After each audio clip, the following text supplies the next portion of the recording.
हमारा वीडियो पसंद आया और इस तरह से बहुत वीडियो इस चैनल के माध्यम से आपको मिलते रहे तो इस चैनल को सब्सक्राइब करें और लाइक करें और शेयर करें। धन्यवाद।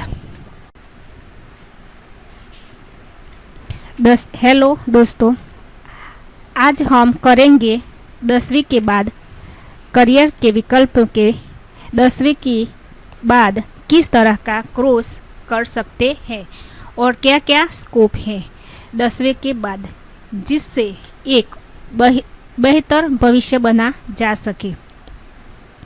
आप में अधिकतर छात्र और 10वीं के बाद कर चुके हैं और आगे क्या करना है इस बात को लेकर परेशान, तो चलिए आज मैं सभी बताना चाहूँगी कि किस पोस्ट को पढ़ने के बाद आपके सारे कठिनाई दूर हो जाए और आप एक सही निर्णय ले सकेंगे। 10वीं के बाद क्या करें, तो सभी हमारे देश में सभी राज्यों में 10वीं तक का लगभग सामान्य शिक्षा दी जाती है, जिससे 10 के बाद छात्रों के अपनी पसंद के अनुसार कैरियर चुनने का विकल्प दिया जाता है। तो आप सभी ने यह कहूँगी कि पहले अपने रुचि पहचानो। अगर आपको लगता है कि आपकी रुचि इंटरनेट, कंप्यूटर, तकनीक में है तो आपको उसी के अनुसार कैरियर चुनना होगा। और अगर आपको रुचि मेडिकल, अकाउंट, बैंकिंग में है तो आप उसके अनुसार कैरियर का चुनाव करना पड़ेगा, अन्यथा आगे ही बड़ी दिक्कत आ सकती है। तो पहला स्कोप है साइंस। 10वीं के बाद यदि आप विज्ञान विषय लेते हैं तो आपको 2 विकल्प मिलता है, पहला जीव विज्ञान और दूसरा गणित। इन दोनों में से आप कोई भी एक विषय चुन सकते हैं। अगर आप मेडिकल लाइन में जाना चाहते हैं तो जीव विज्ञान, और अगर आप तकनीक क्षेत्र में जाना चाहते हैं तो आपको गणित विषय चुनना होगा। इन दोनों विषय के साथ साथ आपको भौतिक विज्ञान, रासायनिक शास्त्र अनिवार्य रूप से पढ़ना पड़ेगा। विज्ञान संकाय थोड़ा कठिन जरूर है, किंतु सबसे ज़्यादा संभावनाएं भी इसी में है। हो सकता है कि आपको 12वीं के आपको इसके लिए कोचिंग की ज़रूरत पड़े। तो दूसरा आता है कॉमर्स।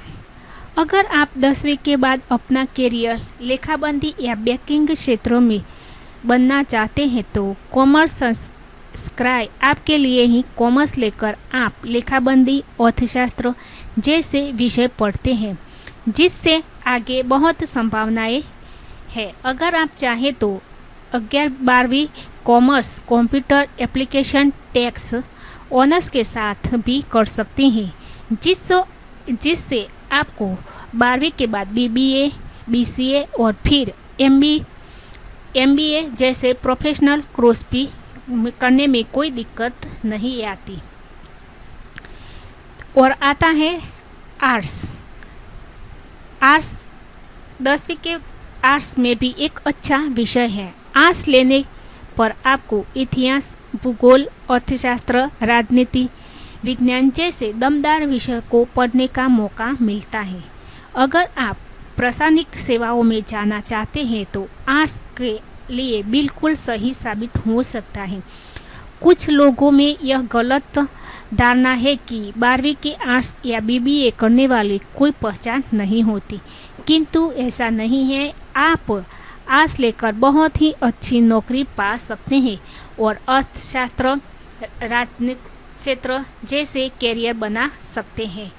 तो व्यावसायिक 10वीं के बाद व्यावसायिक पाठ्यक्रम क्या होते हैं, तो कंप्यूटर हार्डवेयर एवं नेटवर्किंग तो इस कंप्यूटर के युग में एक सही विकल्प है। इस फील्ड में आप कंप्यूटर रिपेयर और नेटवर्किंग से संबंधित जानकारी प्राप्त करते हैं, जो एक अच्छी नौकरी दिलाने में सहायक हो सकती है। दूसरा आता है होटल मैनेजमेंट। यदि आप इस क्षेत्र में करियर बनाना है तो आप 10वीं के बाद होटल मैनेजमेंट डिप्लोमा कर सकते हैं। यह एक बहुत ही अच्छा निर्णय हो सकता है जिससे अपार संभावनाएं होती हैं। और तीसरा आता है इंजीनियर डिप्लोमा।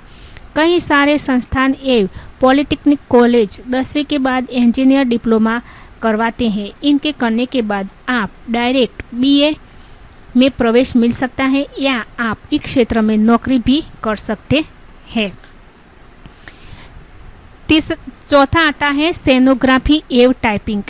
आप 10वीं के बाद स्टेनोग्राफी के एवं टाइपिंग में भी डिप्लोमा कर सकते हैं। कुछ प्रदेशों में 10-12वीं में भी स्टेनोग्राफी एक विषय रूप में चुन सकते हैं। स्टेनो करने के टाइपिंग तो स्टेनो की जॉब आसानी से प्राप्त की जा सकती है। न्यायालय और अन्य सरकारी दफ्तरों में इस तरह की विज्ञप्ति निकलती रहती है। और पांचवा आता है ITI।